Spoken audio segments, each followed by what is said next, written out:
Chickadee mic check. Check one, check two, three. And we are rolling with another episode of Industry Interviews. I am your host and good buddy, Dan Brown Jr., creative director and composer of the Emmy-nominated CrimeSonics. And today I am joined by founder and CEO of Joy Music House, and who is also the vice president for the Alliance for Women Film Composers, Catherine Joy. How you doing, Catherine?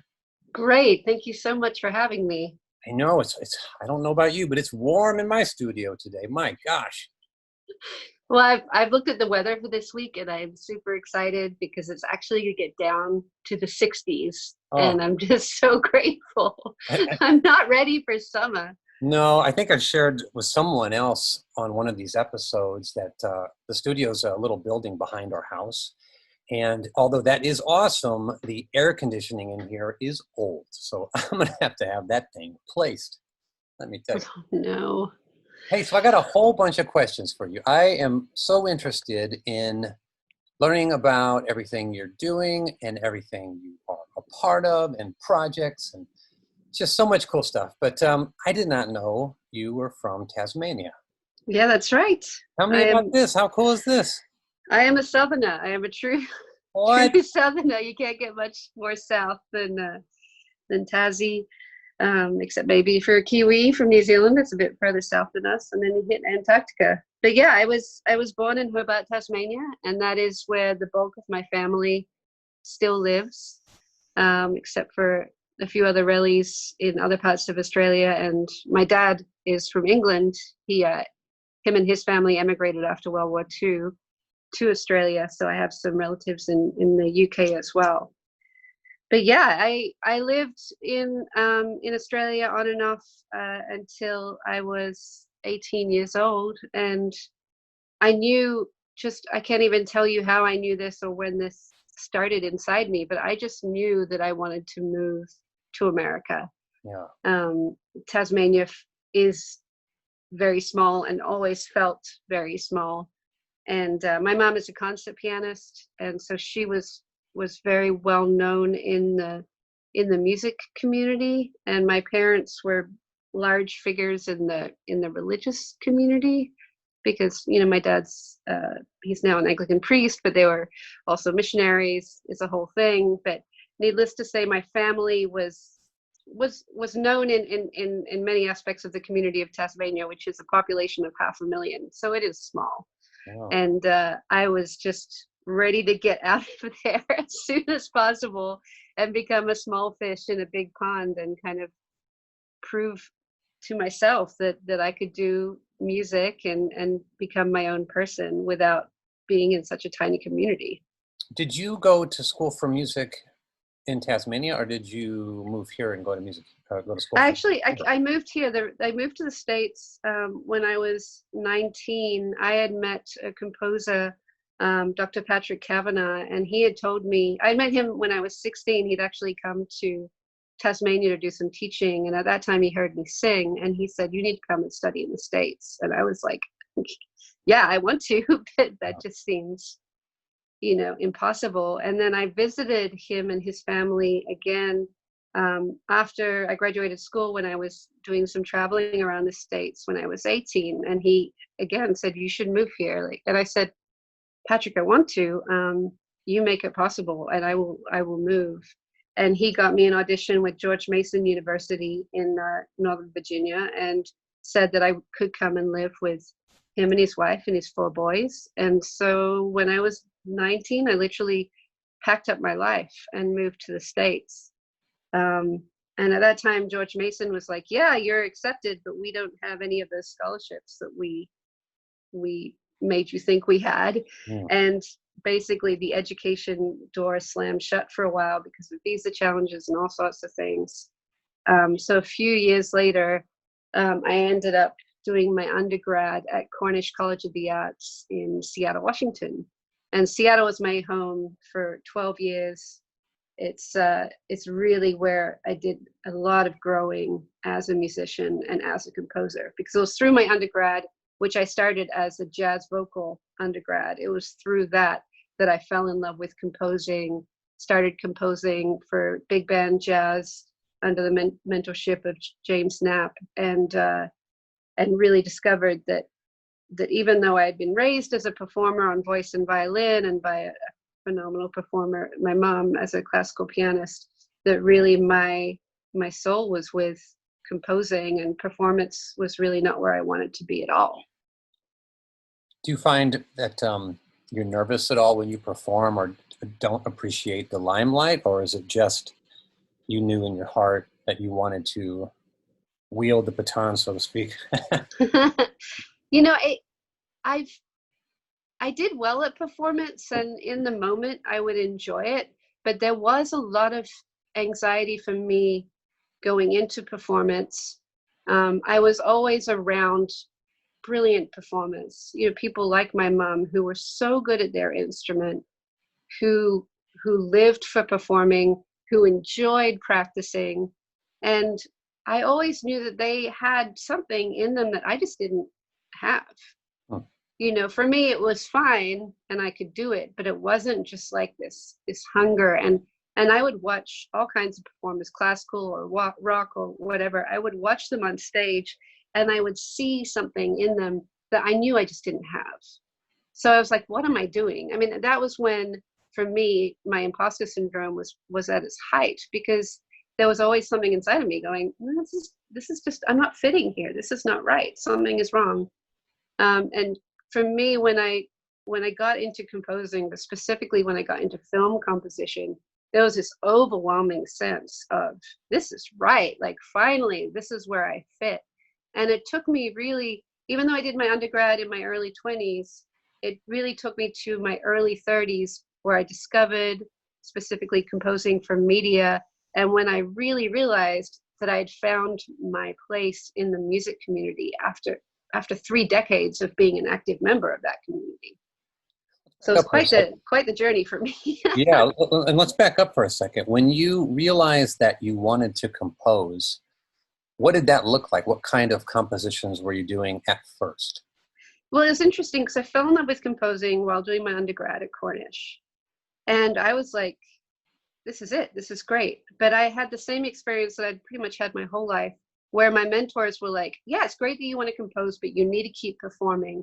And, you know, my mentor at Cornish had the experience where he had backed away from performing and had missed it and found it really difficult to come back. So I think he didn't want me to go through that. He was kind of projecting his experience onto me. Meanwhile, I was not enjoying performing and really struggling with that. So it kind of took everything away from me for a while. And then I went into teaching. And through teaching again, I started composing. And it was when I was teaching, I was in an elementary school. It was literally like one of those moments where I was in the staff room writing music for the kids while everyone was away on a field trip. So I was just in a moment of complete happiness and flow. And I was like, I need to be composing. This is the only thing I'm doing right now that makes me happy. So then I started researching, how do you make a life as a composer? And I didn't want to go into academia.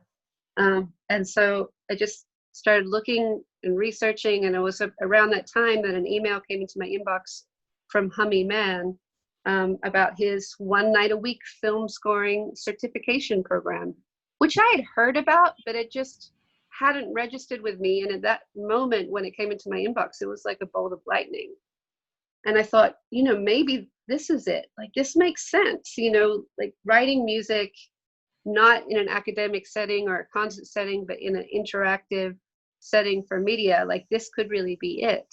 And so I signed up, you know, for the first round of that course. And I went to the first night. And in that first night, Hummy, you know, he just went through everything that's involved in scoring for film and different aspects of media. He's like, it's not just composing, it's collaborating with a director, it's serving picture, it's networking, it's, you know, the data management that is being a media composer. And everything he outlined was amazing for me, because it was literally checking every box of my work experience to that point.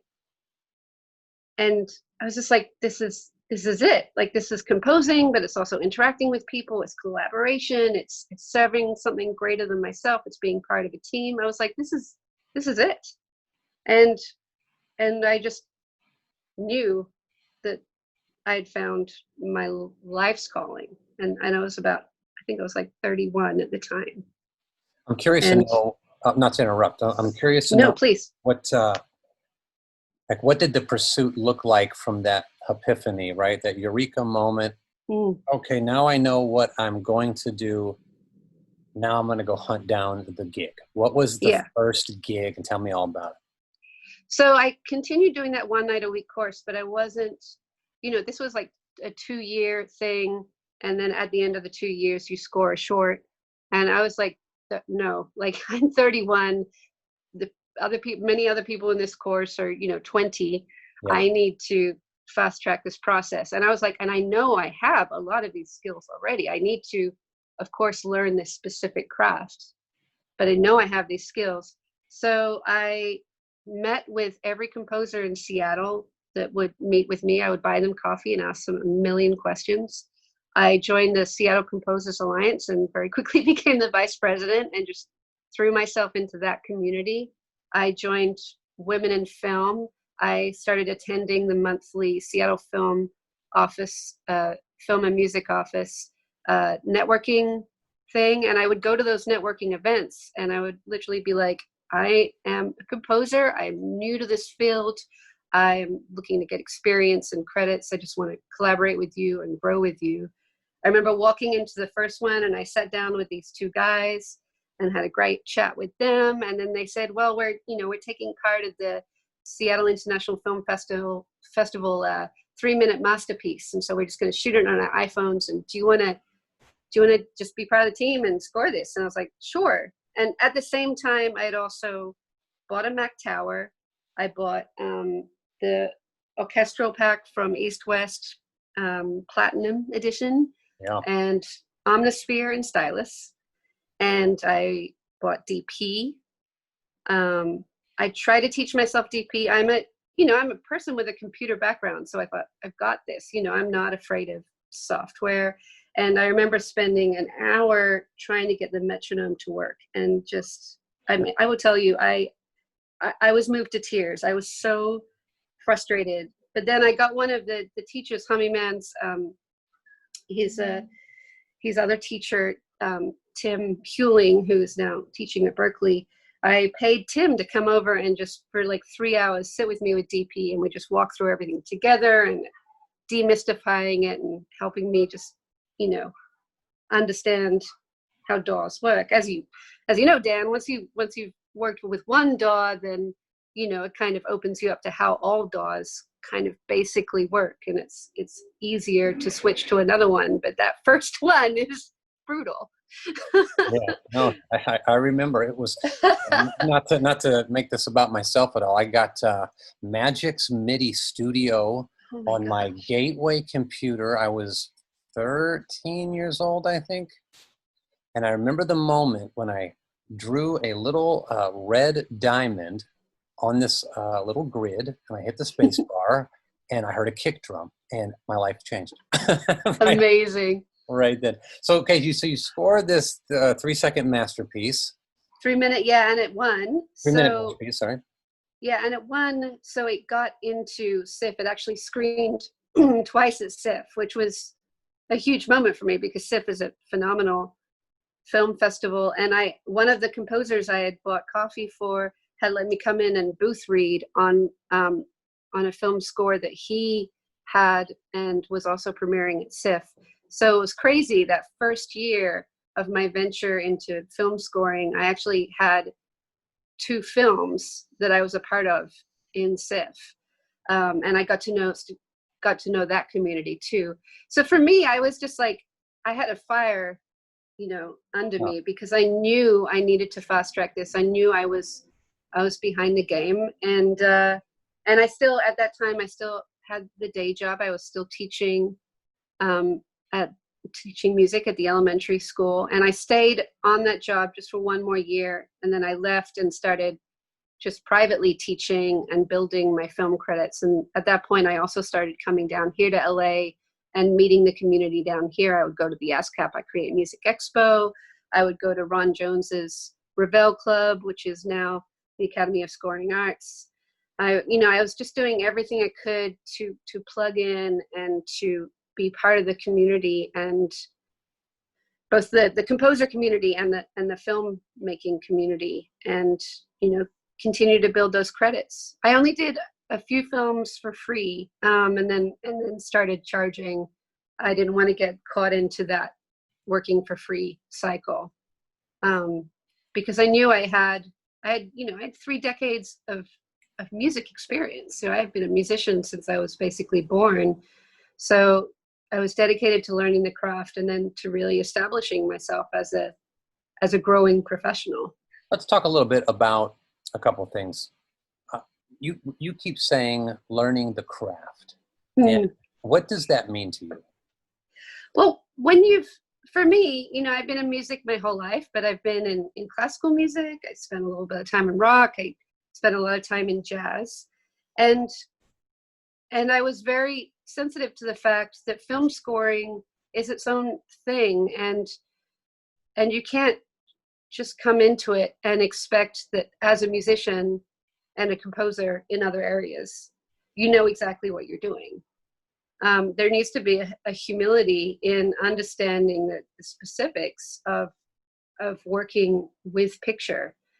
And so I wanted to just be really sensitive to that and to soak in as much as I could, and to really become part of this new music community that was different from the other communities. My skills applied, but they needed to be specific to this new thing that I was doing. So, I read all the books. I read Richard Bellis's book, and I read the book that was was part of the curriculum at Berkeley, and paid a lot more attention to what I was watching, because I wasn't one of these people that saw Star Wars and fell in love with John Williams and immediately wanted to be a film composer. That wasn't my experience. Yeah. So I had to have a change. I had to change how I listened and how I watched and learned from that.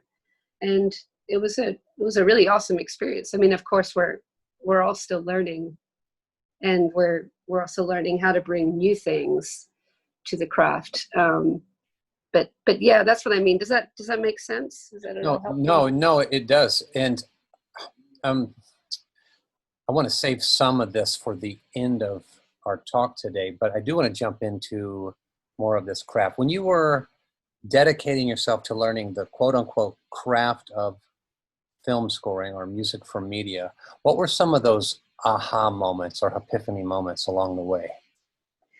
I had this great chat with Hummy, and when I was doing this 1 night a week class, most of it for me was taught by Tim Hewling, he's also a great composer, and we had many great moments. But I would have just these brief times with Hummy, and I would get what I call Hummy nuggets, because he would just like drop this thing and I'd be like, wow, that's amazing. And I remember one of the things he talked to me was about how music's relationship to how space is being utilized on the screen.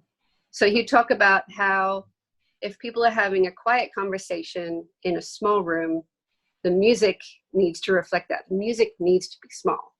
However, if you're in that same room and those people are screaming at each other, then the music can be big. And if you're in a large space, but something intimate is happening, again, the music needs to reflect that. But if you're in a large space, those big panoramic views with the rolling film score and people riding on horses, then the music can be big. But there is this certain, and of course, there's always exceptions to these rules, but there is a certain formula to how you can at least start scoring that scene, right? And it's also about these entryways into getting something on the page, and maybe you'll need to tweak it, or maybe the director really has the opposite vision, but at least you have this starting point of, this is how we usually approach this situation. This is the kind of standard formula. Let's start there and see if that actually works. And the interesting thing about all this is that, once you get into film scoring, and Dan, I'm sure you've had this experience, when you meet up with fellow musicians and they ask you what you're doing and you're like, oh, I'm scoring films now.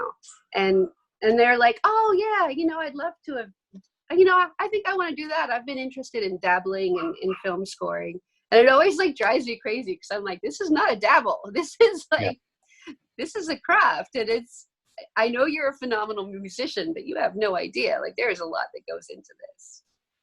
And I think it's another big part of the craft, I think, is you have these concepts and these ways into working with a scene, but then all of that can be upended by your relationship with the director and their vision. And so much of this is having this humility and this openness to capturing your director's vision. And it doesn't matter if it's their first film or their 50th film, you're there to make their vision come to life, not your own. And it's so interesting because I feel like being a musician and being a composer, you have to have some ego, right? Because you have to have a confidence and a belief in your skills.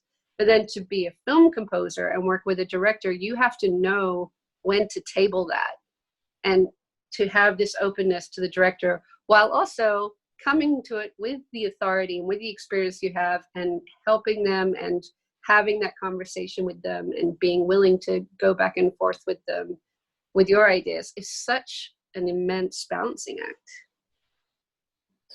You're alluding to something I want to talk about, so we should just jump right into it. So along your sonic journey in the beginning, working on projects, tell me some missteps maybe, or some failures, or some disaster moments you had.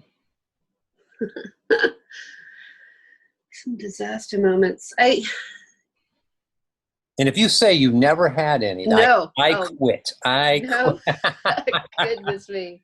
We've all had it. Like we've all been fired from projects. It's, I feel like a lot of the disaster moments really come from lack of communication. Yeah. Or from frustration. It's like frustration about the back and forth, frustration about, not being able to write something that pleases them and just being like, what is going on? And I think, when I worked in one feature and I loved this project. Like I loved the filmmaking, the story. I was so excited to be on it, but there was such a challenge working with the directors. And it was a massive part of the frustration was we couldn't come to an agreement on how to communicate. Because I would send them music and they would send me like a massive text message in response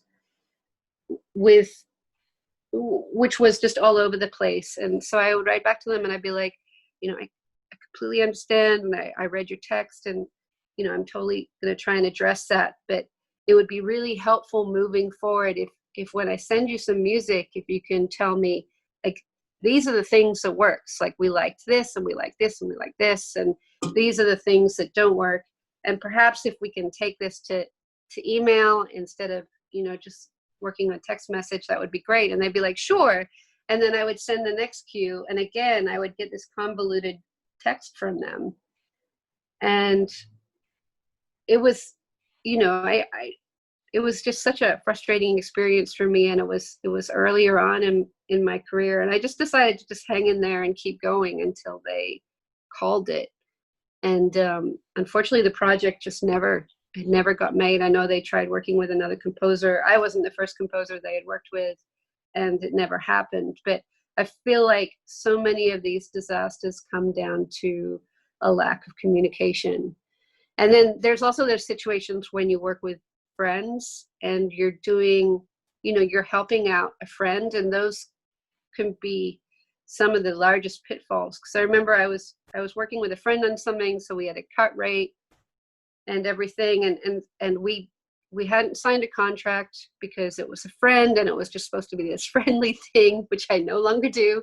Yeah. There's always a contract and always expectations in place, because what ended up happening was I wrote all this music and I thought it was approved and I put all this work in and already done revisions. And I'd gotten to the end of all the cues, and then he jumped back and wanted more revisions on the initial cues that I thought were approved. And I was just like, dude, like, we're doing this for a cut rate. We'd already locked these things in, and now you're asking for more work from me from things I thought were already locked in. And I was frustrated, but I knew straight away that it was my fault because I hadn't set up expectations, and we were coming at this from too casual a place that it just doesn't work when at the end of the day people are asking you for professional material. And it really woke me up to how I needed to approach every single one of my projects, even if it was working with someone who was a great friend and who I adored. I had a opportunity to work on an incredible film, just one of the best stories, writing, cinematography. The film's now on Netflix. I didn't score it because I backed off this thing, but I was going to share this story with you. It's similar that I really wanted to work on this project because I fell in love with the project, and I'm very into cinematography and very into writing. It's very important to me, something that I do. And and so when I saw this work, I have a really critical eye for those things, and I was sold on it. The director was a super nice guy, and when we would hang out, I'd go to coffee, attend events together. I call it bro down, when we were broing down, you know, like it was awesome. And then you know, he supplied wonderful reference music, temp music, and in his intent, his intentions, his goal for the score was right on the money, and I got to work on it.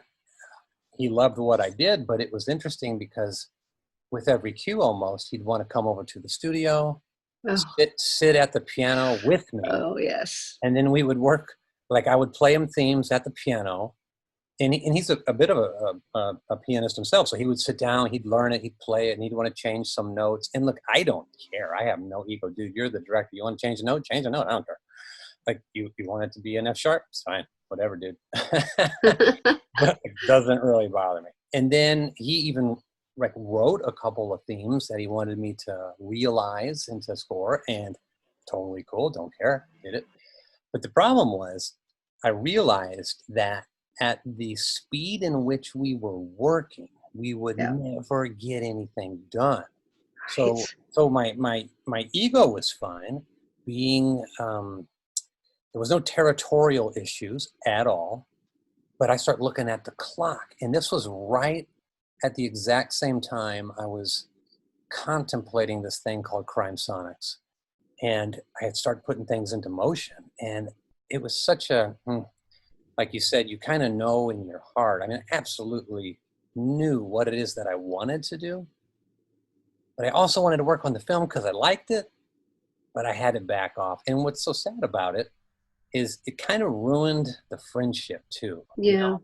And that's the part that's the thing that bums me out in this industry, is sometimes, even though we all say that you can separate the friendship and the professional relationship, and I'll be very transparent, I think I actually can do that because I really don't care about any of this stuff. Like what I care about is my wife and my son and being a good dude, right? All this other stuff I really don't care about. And so that bums me out that he and I are no longer, you know, acquaintances. The bro down sessions are gone. So let me ask you this. In regard to our line of work, and I could be wrong, so correct me if I'm wrong, but I do feel like there is this kind of, you got to stay with it, you know, hunker down. It's going to be hard. It's going to be tough. It's going to be hard to work with people. You got to get the score in. You got to get the... Why is that out here? Like, if a job sucks, I'm out. You know what I mean? Like, am I the only person that can, like, just wave a white flag and go, you know what, this doesn't work for me, I'm gone? Like, absolutely. I think it's an unhealthy thing that we've, you know, kind of cultural thing that we've put in place that absolutely needs to be removed. Absolutely.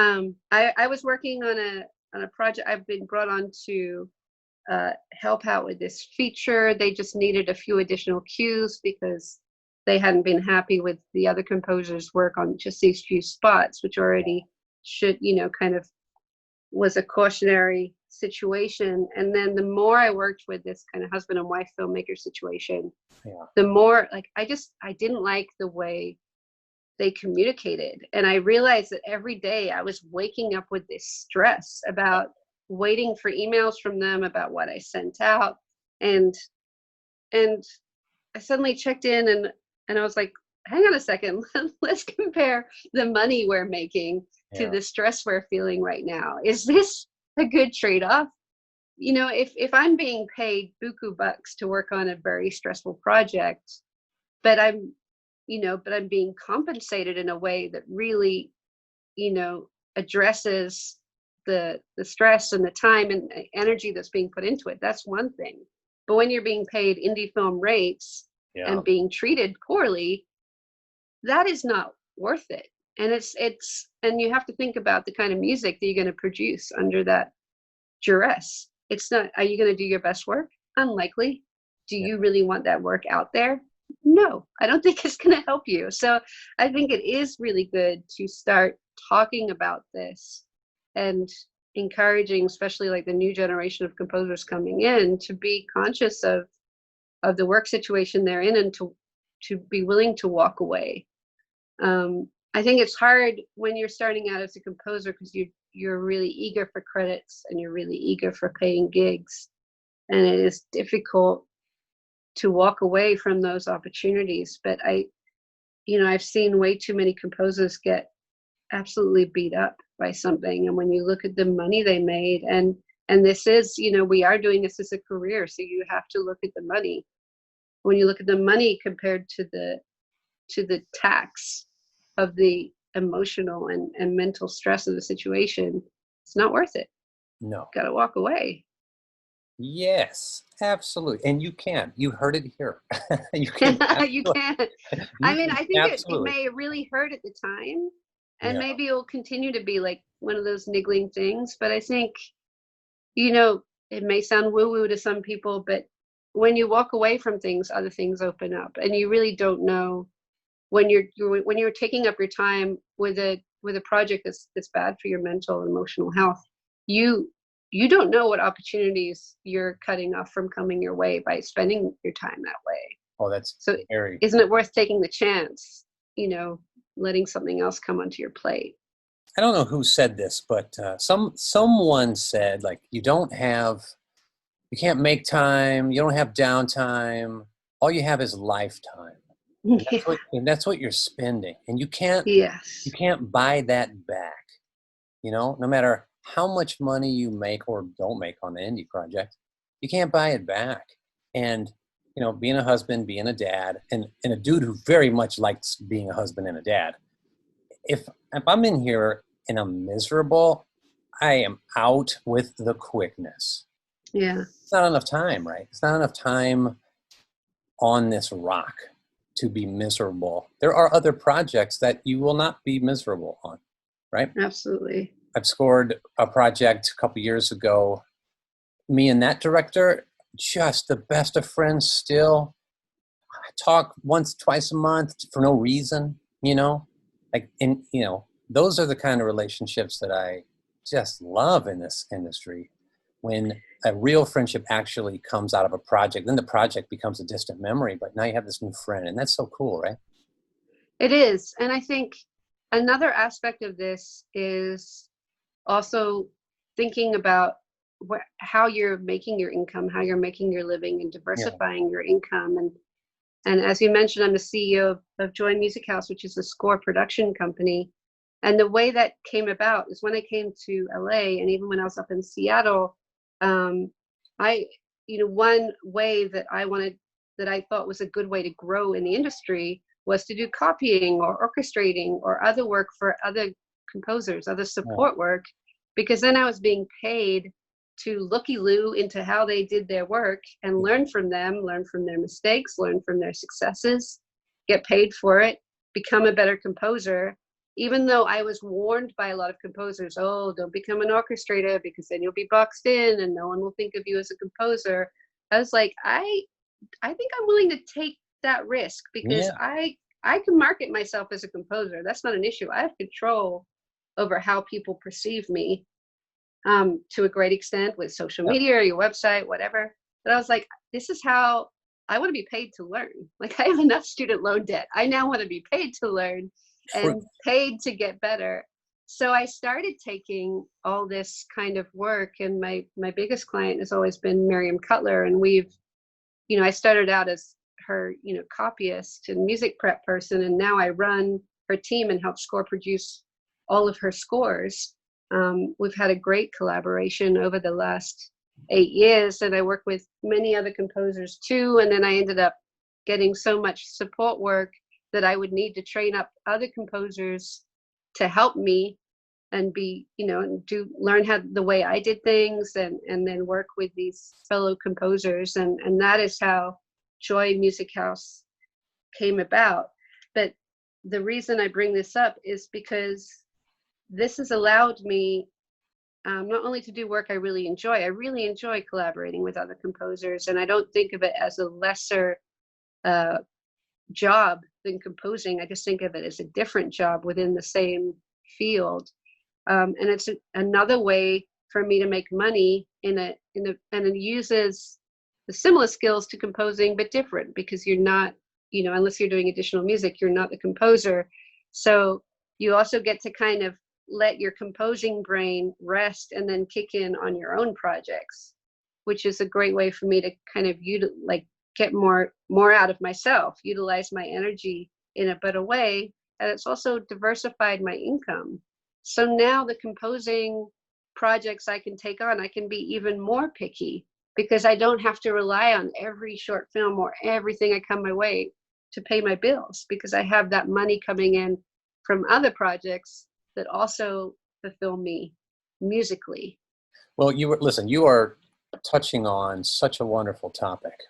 I cannot tell you how many times I'll have a conversation with the new grad or the quote unquote up and comer, and they are a little bit disillusioned that I'm going to come out to LA, or I'm going to go to Nashville, New York, and I'm going to be a composer, and I'm going to start making money. It's going to be my full-time gig. I'm going to start, and by 6 months, I'm going to be rocking and rolling.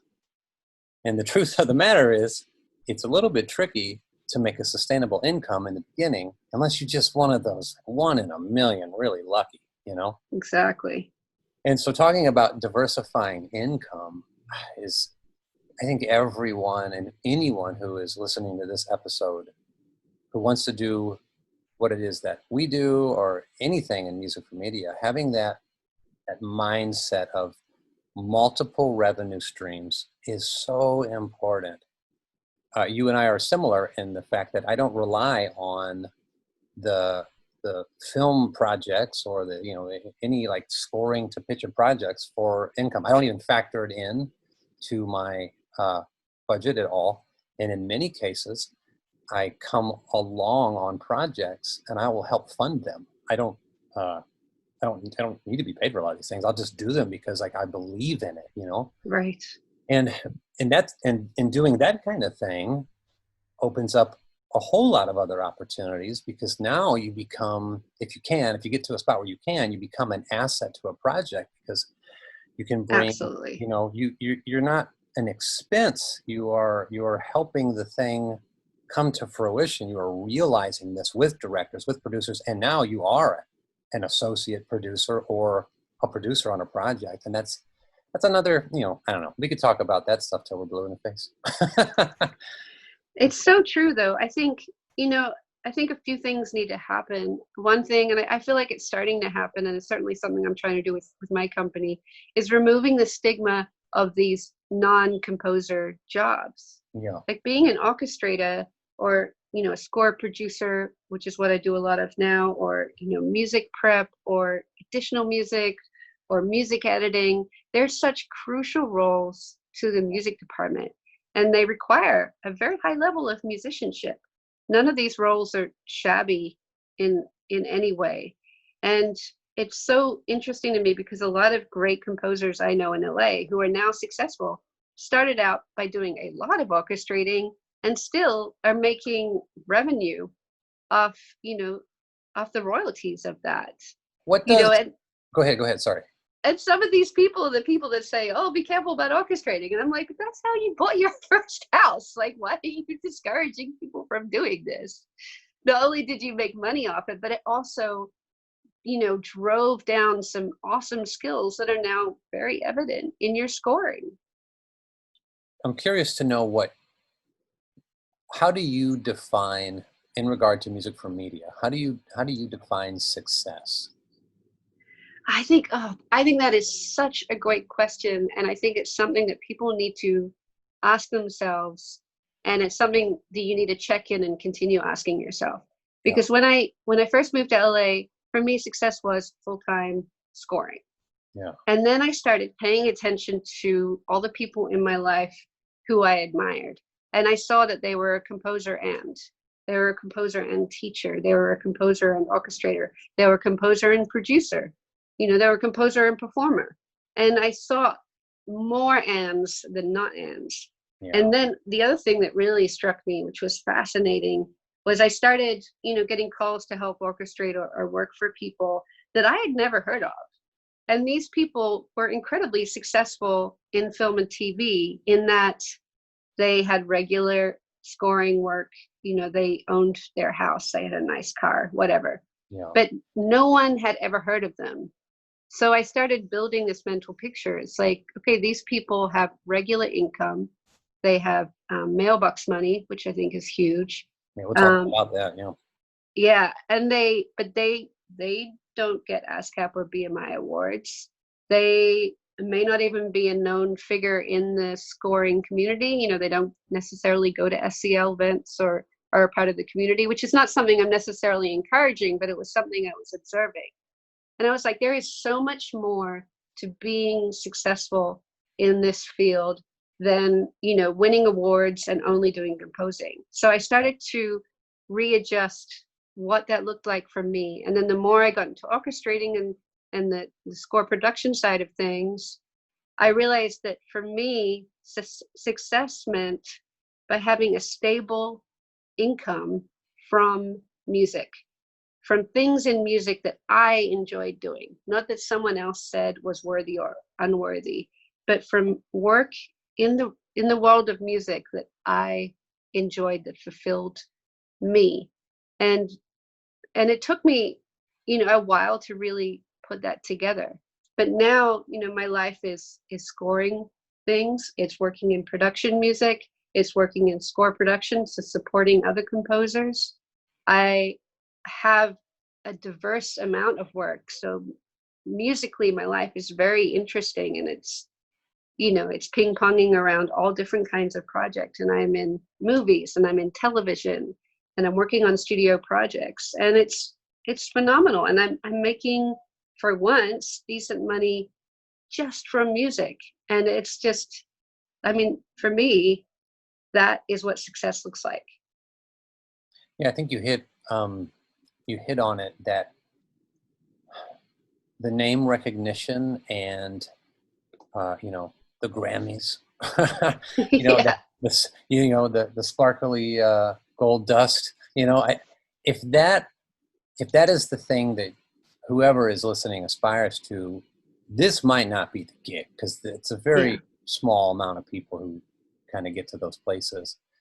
But if you are wildly passionate about the arts, specifically music, sound design, mixing, supporting, picture, like this could be a place to land. I have a lot of thoughts in my mind. One is, earlier you talked about how you have some friends who say, I kind of want to dabble in this. And then you said, what do you mean dabble? This is a ton of work. This is ridiculous. And you are right. But I tell you what, I take this stuff super serious. And as a composer, as a writer, I pour my heart and soul into every measure. But at the end of the day, I still know that my wife goes to a clinic every day and sees 40 patients a day. Yeah. We're just composers, dude. Yeah. It's not, what we do is very fortunate, and I think it doesn't really matter. I Yeah, know. absolutely. And I think that humility is Yeah, so necessary, it has right? to be there. It has to be there. I've noticed that, I can't remember. I was chatting with, it was, just did a podcast with Freddie Herrera from Everclear. Oh, fantastic. Super good guy. Love this guy so much. Good friend of mine. And we were talking about how certain people develop this kind of weird ego kind of thing based around what they're doing. Who cares what we're doing, right? What matters is who we are as people, right? What we can, It's right? it's so true. And not only does it matter who we are, the people, you will get hired on a project if you are kind, Yeah, if you do quality work, have to. if you deliver like the best to your ability every time, if you deliver things on time, if you communicate well. I mean, it really comes down to, this is why what you said about humility is so important, because honestly, there is a lot of good composers out there. Yeah. A lot of really good composers all over the place. You can like throw a rock and you'll probably hit a good composer. Oh, The yeah. thing that will set you apart is if you are good to work with, if you have business skills and communication skills and organizational skills. I mean, it's in so many ways, it's so utilitarian. It is. And you brought up John Williams a moment ago because you said you were not one of those people who listened to him and then fell in love with all his music and then wanted to become a composer. I'm right there with you. It's Yeah. not my bag, not my thing. Totally appreciate it, 100%. Yes, of Not, course. yeah, I mean, the dude's genius, just not my thing. Point I'm You know trying to what I make. fell in love No, with, go Dan? ahead. Go ahead. Yeah.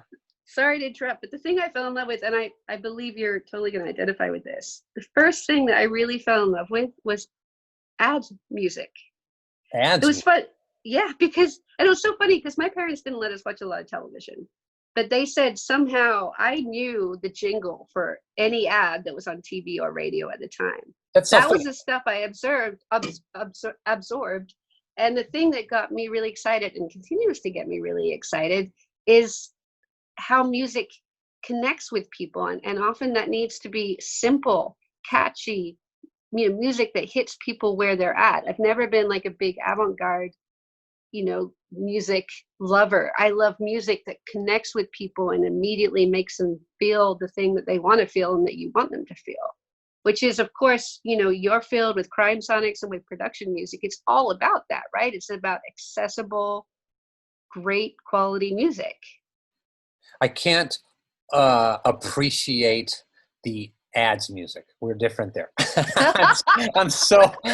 I'm mildly teasing, but I'm anti jingle. I won't write one. I won't do it.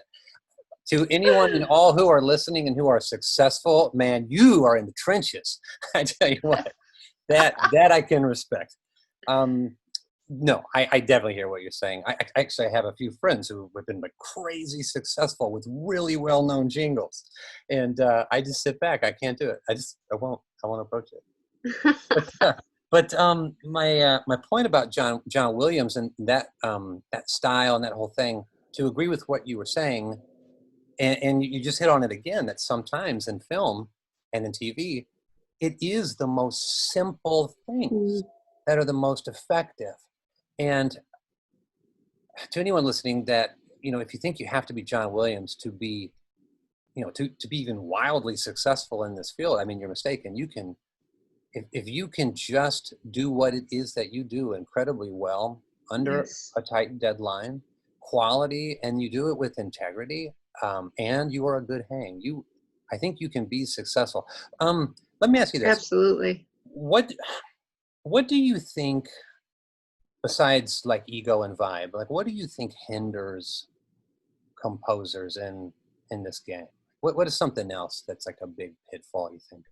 Well, I think you just touched on it. I love how you said if you can do your thing under time limits. Yeah. And I think a big part of what we do as media composers that's maybe overlooked is we need to know our tools.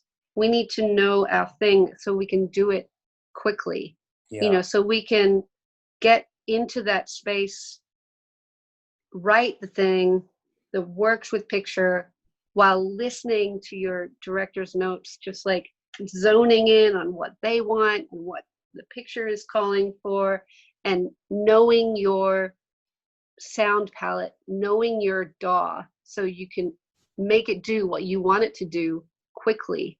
I mean, it's having the skills that we have to tap into very quickly are quite vast. Yeah. And it really this is again where the craft comes into play, because it's not enough to be a good pianist or good at some instrument. It's not enough to know music or know theory. It's the culmination of all of these skills, your music skills, your theory skills, your ear, your musicality, your software skills, your computer savviness, the equipment you're using, that it won't fail on you, that you're continually maintaining all of that. It's such a, it's a complex workflow that when you get to the professional level and, you're fighting with the big kids for those gigs, you need to be able to tap into all of that. And it doesn't mean that you have to have the best of everything. It really doesn't mean that. And, sometimes when you have the older samples and you have, it doesn't matter what version of DAW you're working on, if you can make all of that stuff you have access to work really well and create your unique sound, and if you can do all that while listening to your director and really working with picture and then delivering that, you're golden. But it's having those skills, You said, I think I said, and you said, and you said, and I said that your unique sound. Totally. This is so important. This is so important. I think there is another one of these pitfalls in our industry where everyone wants to sound like a trailer composer. Yeah. And every trailer composer is really trying to sound like Hans Zimmer from 9 years ago. And again, because I just don't care about this stuff, so I'll just say it. I'll just say how it is. How do I word it without sounding too harsh? What is wrong with taking a chance and failing, but you were trying to sound like yourself?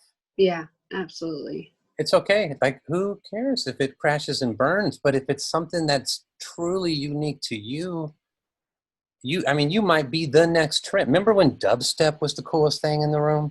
Yeah. Like, remember Skrillex? Like, no one was coming out sounding like a messed up robot. I mean, that was weird, right? But he did it, and you can go down any list. Like, people sound like Danny Elfman, but Danny Elfman sounds like Danny Elfman. You know what I mean? Yeah, absolutely. So I don't know. I remember hearing the story of how Beltrami landed Scream with Wes Craven, and apparently Wes was listening through all these different audition cassette tapes of composers, and Beltrami had an aria on his audition tape. Just like, I think it was just piano or small ensemble and soprano. And Wes Craven heard that, and he's like, that's something, he's like, that totally piqued his interest, because it was unlike anything else he was hearing on these different audition cassette tapes. So then he contacted Beltrami and said, we want something like this, and they're doing a test of Scream on Monday, and so you have the weekend to score the opening sequence or whatever. And this is a fascinating story for this reason too. Then Beltrami was like, Beltrami didn't program, he didn't do MIDI, he didn't have those skills, which is why he partnered with Buck, and he worked with Buck all weekend to program and put that together and get the music out so they could screen it on Monday, the Weinstein brothers. So it's just like this crazy culmination of things. But the thing that got him the gig was having something extremely, left field on his audition tape. Yeah. that was just him. It was just purely him. It's And go ahead. it is scary, as you said. It is a total risk. But I mean, the worst thing you can do is fail, and it's not that bad. No, it's not that bad. I think if you put yourself in a place where you can fail, that's where you can grow. This is coming Yeah, from a guy who grew up really poor. yeah, For another episode, lost his freedom for a time, made a lot of bad choices as a young guy.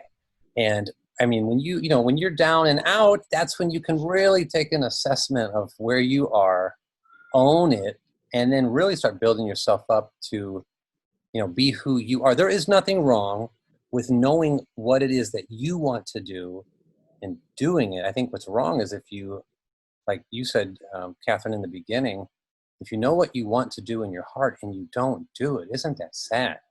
it is. It's so sad. And it will eat away at you. I mean, it really will. Yeah. I've had to start over multiple times. I've been divorced twice. Both of them very difficult situations that left me with nothing and starting over. And I live in a country far away from my family, and it's definitely been a really interesting ride for me, but it makes you scrappy, and you need to be scrappy to be in this business. You need to be able to dust yourself off. I think if you are in the arts, you just kind of sign yourself up for multiple startovers and face falls, because it's a tough business. But if it's that thing that won't leave you alone and keeps you up at night and is constantly calling to you, it's worth doing. It's just all there is to it.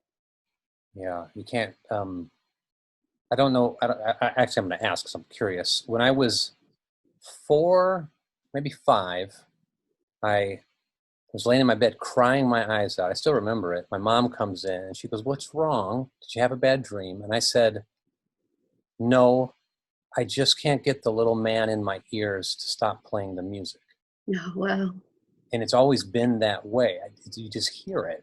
And so I'm curious about you. Are you in that same kind of spot where you just hear it's already there? You just kind of put down in the DAW what's already playing in the room, or do you fight over the music? Or I'm just curious about your process. Yeah, I am someone who can hear it. Yeah. And it's actually, I'm so sorry. I know. You can't push pause. It's interesting because I'm not sure. I'm trying to remember. So I have the worst memory, and I'm not sure initially how I composed. But one of the first things I did when I decided, I wanted to become a media composer was Scott Smalley had those orchestration workshops. Do you remember those? I don't. He, Scott Smalley is an odd dude, and he had these fantastic orchestration workshops where you would get all these scores kind of before, you had access to them on the internet. You would get these 2 massive workbooks of, Williams and Elfman and all these scores that you couldn't get access to otherwise. And then he would talk about his very unique orchestration process called Z-clef. And then he would also talk about how he's abducted by aliens. That would take up a portion of the workshop as well. It was a very unique experience. but one thing he talked about was how he would compose in his head, but his young life experience with composition was having his music played by school orchestras. And so he was like, when I was composing in my head, I just didn't hear good musicians. And then he said I think it was through a Danny Elfman project, he got to record in the UK with the London Symp. And he's like, and then I had them in my ears. And he's like, then I felt like my composing possibilities were opened. But he built on that by saying, compose in your head, like move away from instruments. And I think it's really tempting to compose on instruments or to dabble on the piano or the guitar or whatever your instrument is and build off of there. But he said, when you compose in your head, then you have no limitations on instrumentation, on anything else. You have this freedom, and it helps you not kind of get locked into your regular go-tos. And so for me, someone who had been raised as a classical violinist and singer, thankfully, because I did those instruments growing up, it involved extreme ear training, and I could hear things in my head and envision them and hear the harmony. So it's a skill that I've continuously been working on. And when I go to work on any project, what I like to do is, watch picture, read through my notes from my director, and I encourage my directors to email me notes as well as having a chat or in-person chat or whatever, so I can read it and constantly refer back to the text. And then I go for a walk or do the dishes or do something else without anything on. And I start to build ideas in my head and, play them over and over, so I really get a sense of them. So before I go down and play a note on any instrument, I already have something to work with. And the benefit of that is you never have a blank page. Yeah. And you always come to work with a starting point instead of sitting down at a door and being like, what do I do?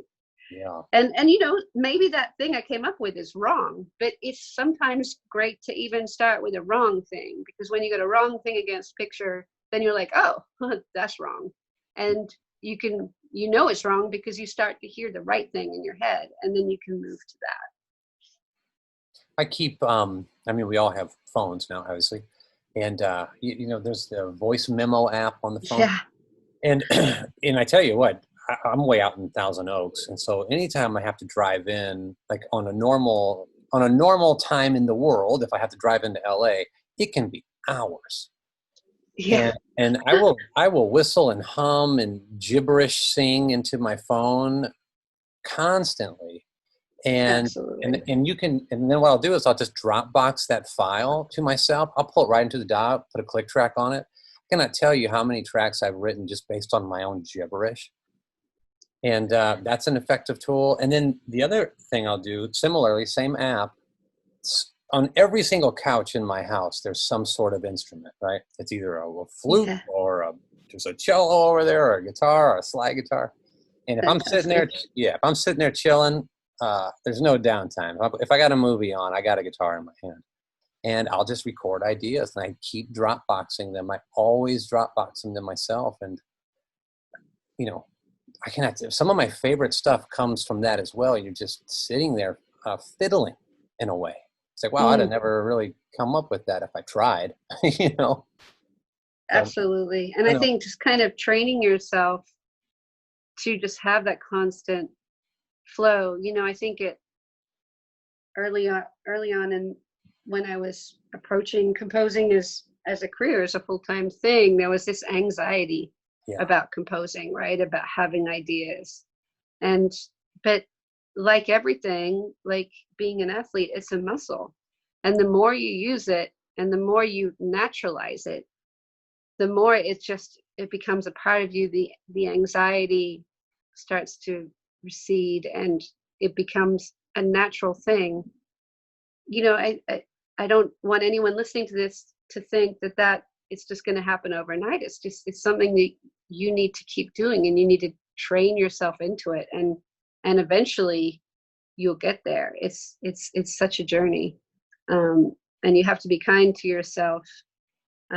Someone described the creative process, as planting a seed and then having that little sapling start to grow, and it's like you don't stomp on that thing. You don't expect it to thrive while you're not giving it any water or not letting it grow or not providing like a good environment for that sapling to grow. It's like you have to do the same thing with your creativity. You have to be nice to yourself, kind, give yourself opportunities to grow your craft. I'm thinking about this episode, and I feel like we've been pretty heavy at points, right? We've been pretty light. We've been like bringing it to the, putting the feet to the fire. So I'm going to try to switch tone a little bit. So on top of all this stuff, it's also really fun. It's a whole lot of fun to sit in a cool studio and make noises, right? Yeah. Let's talk about some of your own professional affiliations, and let's talk about some groups, Facebook groups, societies, things like that. that maybe someone new to this industry can get involved in and start building community. So let's just kind of And go through all yeah, that stuff. I think that's a great segue, because part of the fun happens when you are part of the community. I think when you're composing in isolation, Yeah. it can be really stressful and disconcerting, and you can really get stuck in your own head. Oh, yeah. And the thing that has benefited me, as I said, when I started out, when I was up in Seattle, the first thing I did was look up and join the Seattle Composers Alliance. And I made friendships there that are still strong to this day. It meant so much to me just to hang out with composers, and we could trade stories and take care of each other, mentor and encourage each other. Here in LA, I'm part of the Society of Composers and Lyricists. I'm vice president of the Alliance for Women Film Composers. I'm part of the Academy of Scoring Arts, and these are all really open communities where you can just go. And so many of these communities are also have a significant online presence. So even if you aren't here in LA, you can still tap into these communities and meet people. I think, I am obviously a fairly gregarious person, and I know that a lot of composers maybe are not so gregarious, or more shy people, are not extroverts, and that's why they're drawn to sitting in a studio for hours and composing. So I understand that it's challenging to network and to go out and to reach out and connect with other people. But again, this is what we were talking about with failure. Like, what's the worst that can happen? Someone can just not respond to you. I encourage you to put yourself out there, because having the encouragement and connection with your peers will be such a resource for you as you're developing your career. And composing in media is one of those few places where you can actually get work from your peers. Like, maybe they'll ask you to do additional music, or to orchestrate, or to copy, or or to help you mix something. I mean, there's so much work that goes into creating a piece. Like, maybe if you're good at an instrument, you can play on your friends' pieces. I mean, there's so many great ways within the work to create community and to connect. And this is where, composing can really find that same vibe that you get when you are playing in a band, right? Yeah. There's something so beautiful about creating music with other people, and it's just super special. And this can take many different forms. When I started out in media through the Seattle Composers Alliance, I started a group of where we would just hold each other accountable and like all publish. I think for one time we did it like every night we would all publish something that we'd worked on, and it had to be like at least like 16 bars long or something, and we'd slap it up in SoundCloud or something like that. And we would just hold each other accountable and share our work with each other, and then comment and encourage and give advice to each other based on what we were hearing. And it was a really fun challenge that got us working fast and vibing off each other. You can do that. You can do that with composers in your community. You hit on a couple things. I was thinking about how, one, this is kind of a small industry, right? It is. It's Yeah. kind of small. And I think from the outside looking in the beginning, I think it seems so much bigger. It's not really that big. And everybody kind of knows everybody. And, it's that whole like degrees of separation thing. Like, everybody kind of knows everybody. And having said that, yeah, it is highly competitive, but there is a really wonderful sense of community. Now, having said that, not everyone you meet in this industry is a good hang, right? There are those kind of, it's okay, it's that kind of person. I get it. Next, right? But I tell you what, it represents the range of humanity. it absolutely represents the range of humanity. I think there are more people working in this field who would be fostering, caring, coaching. I think there are more mentors than not, which is really good, and maybe someone needs to hear that. And then there's this old saying, right? People don't see things the way they are. They see things the way they are. Right. Right. And Yes. if you can like take those like self goggles off, I think anyone could, I mean, and this goes for any line of work. I think if you just lose that whole, what's the word I'm looking for? The term self-doubt. Just lose it. Mm. Just lose that. I've never suffered from that. I'm not going to lie. I'm not arrogant. I'm just telling you, like, I don't look at what I do and who I am. They're not even the same. They're not in the same building, right? They're not in the same building. And I think you'll have self-doubt if you wrap up your identity in your work. If you wrap Yeah. up your identity in your work, now you are your work. Well, I'm definitely not my work. You know what I'm saying? My son does not care about crimey music. He don't care. He'll help me produce videos and stuff. He wants to be behind cameras, right? He wants dad. He doesn't care about composer guy. And I think if we can, anyone listening can, balance that in their psyche, like what you do is not who you are. I think Absolutely. that's a big. And I think also be aware that it is a small community, because Yeah. if you come into it with your arrogance or your bluster, word gets around. It's so important to come in with humility and listen as much as you speak, and also, like, I love it when new people come into this community and they're just like, they're ready to serve the community. They're ready to be like a part of it and give of themselves, instead of coming in with this attitude of, what can I get? Yeah. Can you give me work? Can you give something to me? That's never a great attitude to come to a new community with. When you come to this community with, how can I collaborate? How can I serve? What do you need from me? How could I possibly be of assistance? That's a really beautiful thing. And it's so important when you get gigs to come on with the same attitude, not to come on with, I'm the composer and I'm the music expert, but I want to be part of this team. I want to be, the easiest person to work with on this team. Like, how can I serve this project as a whole? How can I, support you, director, like, in addition to the music, like being a team player.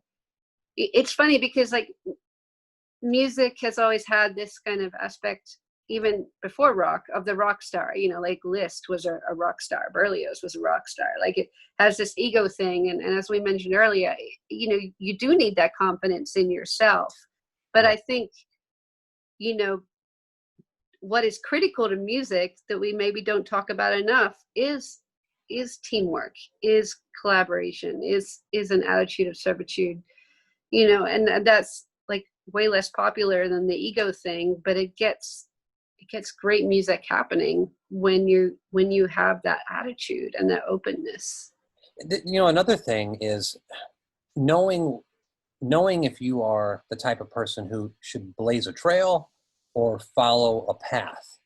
There is this other thing out here in our industry where I think many people, and I'm not saying this is wrong in any way, I think they're both valid, but there is this ideology where I have to come to LA, I have to be someone's intern, I have to get their coffee, I have to be someone's assistant, and then maybe I'll get to, and you know what? That has actually worked for some people. It really has. Absolutely. And I'm not going to tell you at all that's not valid. That is following a path. That path is there. Follow it, and you may be successful. There are other people who look at that. I think, Kathleen, you might be there with. I know I'm definitely there, which is I ain't got time for that. I'm a little bit older, right? I got stuff to do, and so I have to do my thing. I have to build my businesses, build my teams, just go this direction, and then bring people along for the ride. That's valid too. They're both valid. The point I'm trying to make is you being anyone listening, definitely hear me on this. Knowing that there are those different paths and even others, and they're all valid. You are writing your story. Don't think you have to do what someone else has done. That's their story. Does that make sense? I completely agree. And, when I came to LA, when I moved here, I was in my mid 30s. And so I knew, I was like, being an assistant at remote control is not for me. Plus I was like, I don't want to like get coffee and do technical assistantship for someone in the hopes that I might be writing in a year or 2 or 3 years time, you know. And that is a completely valid path. And I have had a number of friends who did that, and they've become really successful, and it worked great for them, and I couldn't be happier. But I knew it wasn't for me. You know, I knew from the get-go that I really I didn't want to work for one person. I didn't want to work in someone's studio. I wanted to work in my own studio. And for me, I think, I don't know if I was deliberately doing this at the time, but I came up with some parameters for work I wanted to do. Like, I was happy to work for another composer, but I wanted to do it from my studio primarily.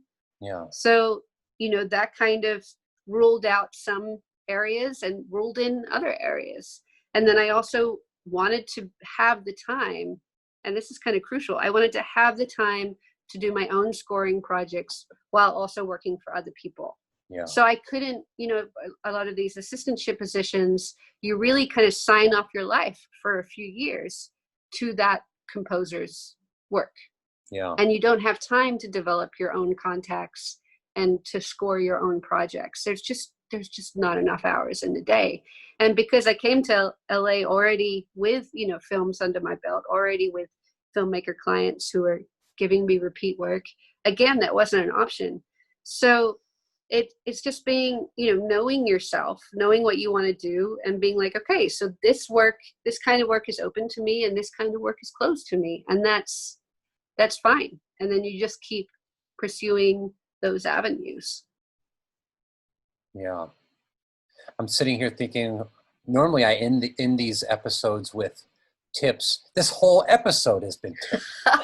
It's just been a big long list of tips. It's been so heavy. I've never felt so like pepped up and encouraged and like, yes, I'm doing my own thing. That's so great. One thing I did want to touch upon real quickly, Let's do it. You know, you asked for Facebook groups and social groups to recommend. And one thing I did want to bring light to is not only the organization I help run, Alliance for Women Film Composers, but also the Composer Diversity Collective, which was started by Michael Abels, which is you know, a support group and an amplification group for composers of color. And if you fit, you know, we're all composers and we all want to be considered just composers. But if you also happen to be a woman or happen to be a composer of color, these are great groups that can be an additional resource for you. And I encourage you to reach out to them and be a part of them. And if you don't fit into those groups, you can still be a supporting members of those groups and be a part of the solution of kind of opening up the diversity of our community.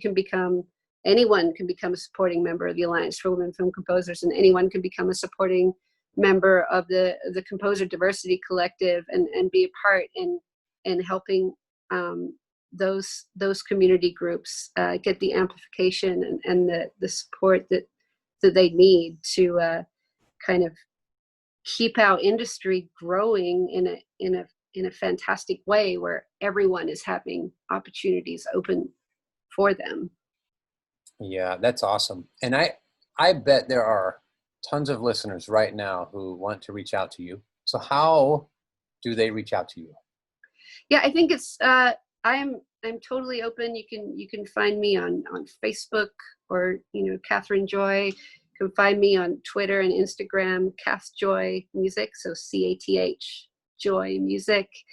My website, catherinejoymusic.com. You can email me through there. I really encourage, and Dan, I'm sure you're the same way. I love hearing from people.